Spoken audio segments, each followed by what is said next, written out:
And thanks everyone for joining this panel today. As Alex mentioned, I'm responsible for the Scout program here at Flashpoint, and really the idea of this program is to make sure that we are close to local tech communities, and we find different ways to make sure that we have this relationship and we engage with them early in the process. Because as you may know, there are like two types of Scout programs predominantly out there. Programs that are looking to bridge the gap between angels and VCs, where Scouts invest small tickets on behalf of VCs. And then the second model where we have Scouts be part of the deal flow machine, similar to what we have here at Flashpoint. And having said that, I'll now give the floor to the panelists to introduce themselves. Csongor, let me start with you. Please feel free to provide an introduction of yourself. Thanks so much, Persia. It's great to be here. My name is Csongor. I've been a community guy in the local ecosystem in Hungary for the past more than 12 years. Been working with local VCs, accelerator programs, co-working spaces, and 3 years ago we started an NGO called Startup Hungary.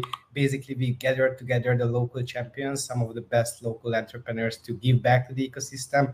And about a year ago, I joined the Scout program of a Western European large fund, and I'm working mostly in the model of the first model. So I'm more bridging the gap between the angel round and their potential investments. Happy to share more later. Thanks so much for having me. Many thanks. Let's move to Bori. She's coming from the VC world as myself, so yeah. Bori, yes. Hi, Persia. Hi, all of you. Very nice to be here today. So I have been in VC for almost a decade, working a lot with early stage companies.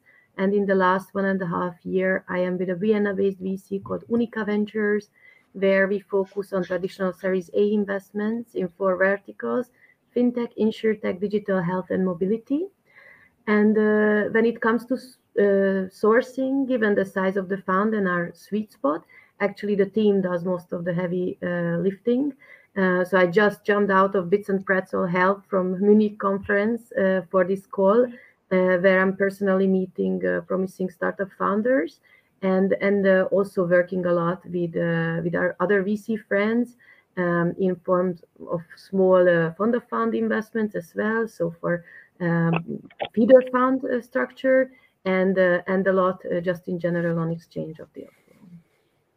Thank you very much. Adam, I'll continue with you. Adam, he's an existing active Scout within our program. So Adam, the floor is yours.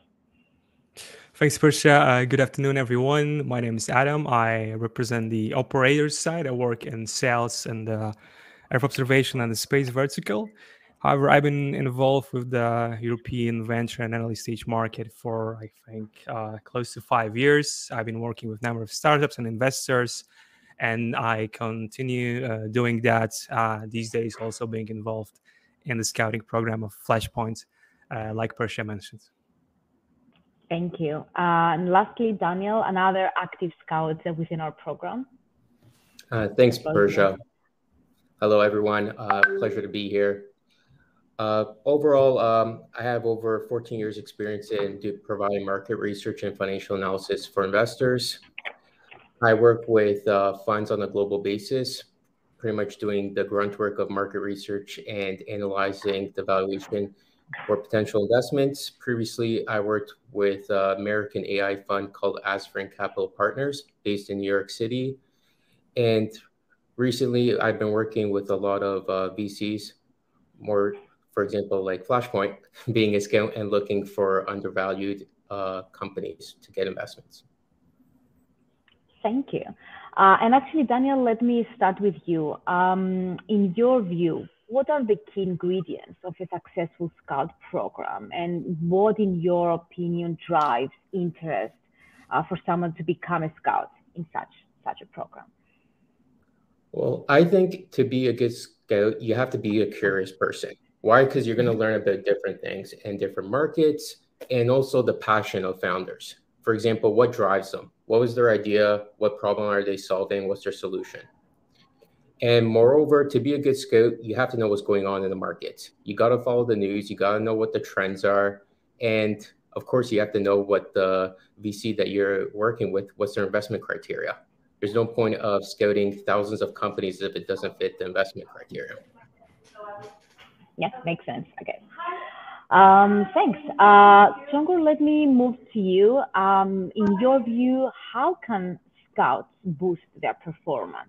Is it a question of how well they're incentivized, or who they represent, and whether they represent an unpenetrated sector, or bootstrap founders, or founders that cannot be easily found from VCs? Just curious to hear your view. I think it's hard to answer this generally because scouts are different, and every scout, they might have different unique strengths. So for example, someone with like Adam with like a strong operator background, he certainly has some deep expertise in certain verticals, which is a totally different strength which I might have, which is a generic geographic coverage of ecosystem and being there everywhere. So I think it's hard to explain. For me, certainly, my background and my community building experience gives me probably the boost in my performance and the capability to realize the winners early. So I think it's very hard to generally answer to this. I think each scout and different profiles of scout might have different unfair advantages, and the answer is very different case by case. In my case, definitely the community work and the long history of that helped a lot. Mm-hmm. No, I think it makes sense, and actually that was a good way to cover that. Thanks for that. Bori, let me move to you and ask, in your view, how VCs can support scouts in becoming more productive, more incentivized, especially given in the VC world the conversions are very low. So how, in your view, we can keep them engaged and keep receiving leads from there? Mm-hmm. Okay, well, first and foremost, I must state that we do not work with scouts at Uniqa Ventures, and that is a conscious decision on our end. And I think it might be useful for scouts to know how we go about it. So just briefly address that, and then to the core of the question. So as Daniel pointed it out very accurately, it's knowing the market, right, and a lot of market research and understanding both the macro trends, the industry trends. And what we do is that from time to time we sit down and define sub-verticals that really excites us. We drill down on those sub-verticals and we map the market. And given the stage, and I think it's also very important, right, in which exact stage someone is aiming to scout or to connect with VCs. In our stage, we are not wanting to be the first institutional investors. So we would like already to see an institutional investor on the cap table, which means that there are very, very useful and good databases to see what's happening in the market in a very specific sub-vertical. Yeah. So we have junior team members as well, getting into the crunchy once the sub-vertical is well defined and we know what we are looking for. And I think that right match in terms of expectation of stage. A VC in a given moment, because by now, if we talk verticals, even within the vertical, it might be that something is more appealing for the time being for a VC than some other startups within the same space. So yeah, that would be. No, thanks for the response, and I think it's always interesting to hear views both from the VC side and also from the scout side as well. What do you think about how they can get engaged and incentivized? And maybe you, Daniel, could give your view on this as well. In terms of overall how to pretty much boost the performance and also, if I understood, for scouting, right? Sorry, I couldn't hear you that clearly, the connection. Yeah, I think the question is more around as a scout, what do you expect from a VC? How do you think a VC can boost the productivity and keep scouts incentivized, especially because you might submit hundreds of leads, but that's how it works in the VC world, and the conversion is low. So how to continue to keep you incentivized and keep you engaged? Okay, yeah, sorry about that because of the connection. Overall, I think as a skill, you have to learn from your mistakes. You have to understand what the VC wants to invest in, because I think you're not going to get it right away. If you do, then that's great. You get a home run. But a lot of times you have to see, okay, why did this startup not get invested in? And think of other ways how to think, maybe look more earlier stage to build a relationship long-term. For example, they might not have the right, let's just say, financial criteria, but it could be in 6 months if it's perfectly with the VC's funds investment criteria. And moreover, I think in general, maybe it could be just due to my personality. You have to be persistent. Anything worthwhile takes a while to build. Nothing, you're not going to find right away via scouting the best companies if you don't keep on trying, right? You can't give up. Maybe it sounds too motivating, but that's how you have to approach it. Just like being an entrepreneur, you have to understand it takes a long time to get revenues and build up a company. No, I think it makes sense. And maybe Adam, the next question for you. Do you come across any innovative ways to build and maintain good relationship with founders and maintain a decent deal flow of deals? Like, at what extent do you also rely on outreach to source new deals, or you're mostly relying on your network or connections, through your network effectively? Right. I think it kind of all goes down to what Daniel mentioned in the very beginning. So cultivating that curiosity you have in yourself.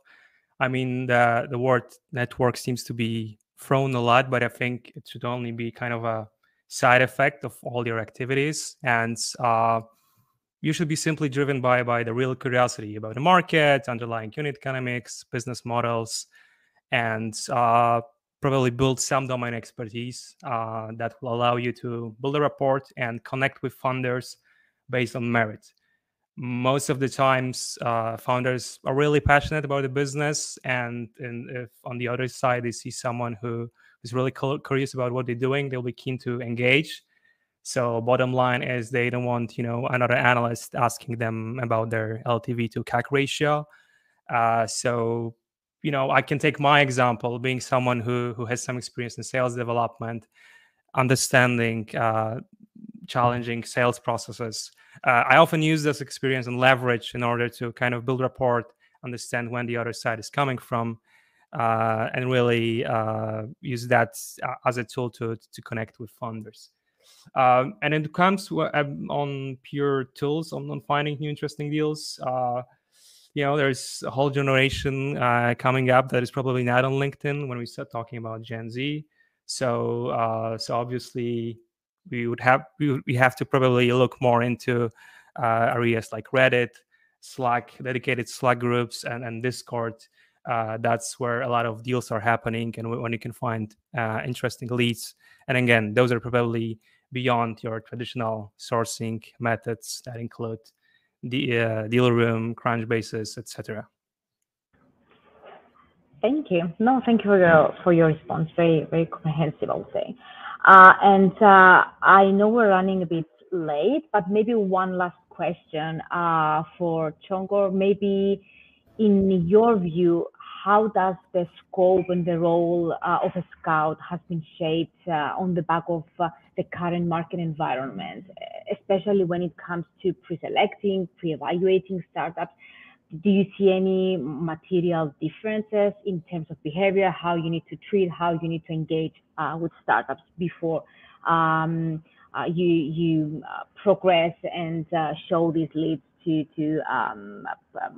VCs, for example? Yeah, I think, one trend definitely supported by the current micro dynamic forces is that many multi-stage funds are going more and more early stage. And I think by exploring that and to cover multiple geographies in these early stages and make it efficiently, I think scout programs are very valuable. So I've been hearing a lot of rumors about top-tier European funds planning their scout programs who haven't launched them. And I think it's going to be more and more popular, as well as feeder funds, which Bori mentioned very briefly. I think these new vehicles and these kind of solo GP structures, feeder funds, and scout programs are going to be more dominant in the pre-seed seed and also maybe in the early seed financing. And yeah, I think it's a nice strategy. Not sure if I have anything to add. I think funders are also appreciating ex-funders, operators, and community people who are close to them to help with their first structuring their first round. So you can also build a lot of rapport with the curiosity and being interested in your market, but also being there and supporting them as almost like an angel investor who otherwise wouldn't have the opportunity to angel invest maybe. So I think scout programs are a great way to also democratizing this sort of funder to funder, operator to funder relationships. That's clear. Thank you for your response. And overall, I would like to thank all of you guys for joining this panel today.